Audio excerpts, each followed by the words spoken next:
Hey everyone, Vazzy back here, and today, by the title of the video, I bet you can tell this is going to be a little bit different than what we do here normally on the channel. But today, we're going to be taking Pat McAfee, everyone's favorite sports commentator, and putting him in NHL 24 to see how he simulates. So I went through here and I did create Pat McAfee to the best of my ability. Everything should be alright for stats, all that. Looking at his headshot here quick. Didn't spend too much time on it like any guys, but I kind of got it looking like Pat a little bit. So overall, yeah, let's take a look at his stats here quick before we jump into the simulation. But yeah, I just wanted to do this because he had Bettman on his show recently. He's a noted huge fan of hockey, so I was like, hey, let's throw him in NHL 24 and just see what happens. Of course, he needs high franchise potential.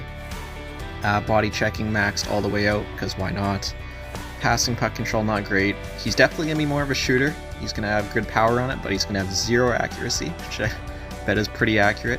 Agility, guy can move, and he's been a wrestler here recently. Guy can definitely move.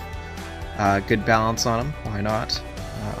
An alright set of hands on him. Super aggressive, because it's Pat, of course.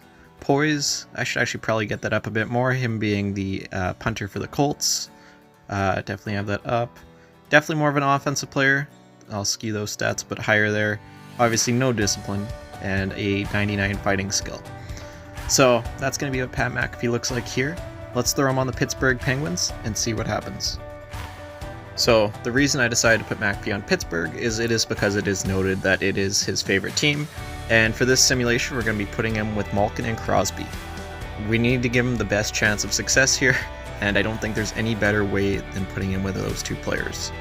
So a quick look at the team here. I do have him both on Power Play 1 and Power Play 2 as the finisher. So really here we're just trying to get him the best success possible. I also am on the penalty kill line 1 here. But yeah, let's start simulating and see how Pat does in this season. I gotta say, I haven't made a player quite like this, so I'm very interested to see how the Penguins simulate, how he simulates, how the players around him all simulate, so let's get into it here. Let's simulate to April here and the end of the season. Do kick things off with a couple of wins, that's good to see. I gotta say, I do find it pretty interesting how Pat has taken quite a bit of an interest here to hockey. He has it on his show now. I'm not sure if it's a weekly segment or what. I try and tune in every now and then whenever I can, but he has the Hockey is Awesome part of his show. And like I said earlier, he had Bettman on his show. He's had Matthews on his show recently, Bedard. And yeah, he's just a noted huge Penguins fan. So I was like, why not make this? Let's see how he kind of does here. And also, a lot of you may not really realize, but I'm a pretty big wrestling fan myself here, and he has been with the WWE here for the past couple of years, and has done absolutely awesome work. He's been definitely really good in the ring. He's been an awesome commentator, so guy is clearly very talented at everything he does. Looks like that may not be the case here in NHL 24, as we're about halfway through the simulation here and the Penguins are sitting at about a 500 record. I'm very curious to see how he is influencing the sim. I wonder if he'll be a point a game or if he'll have 10 points this season. Like I said, we're definitely giving him the best chance possible at putting up those really good numbers, so who knows. Maybe a 36-year-old Pat McAfee can win the Calder. Yeah. Crazier things have happened in this game, so never say never. But as we close in on the trade deadline here, we are sitting just above 500. Hopefully we can kind of go on a bit of a winning streak here after the trade deadline.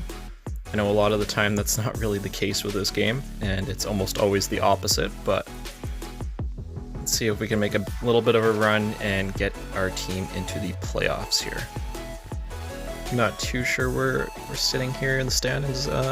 Looks like we're a little bit out of a playoff spot. We definitely need to win these last couple of games if we want to have a chance. As yeah, we're sitting below 500 now. Looks like unfortunately we are going to be missing the playoffs here with Pat McAfee as our #1 center.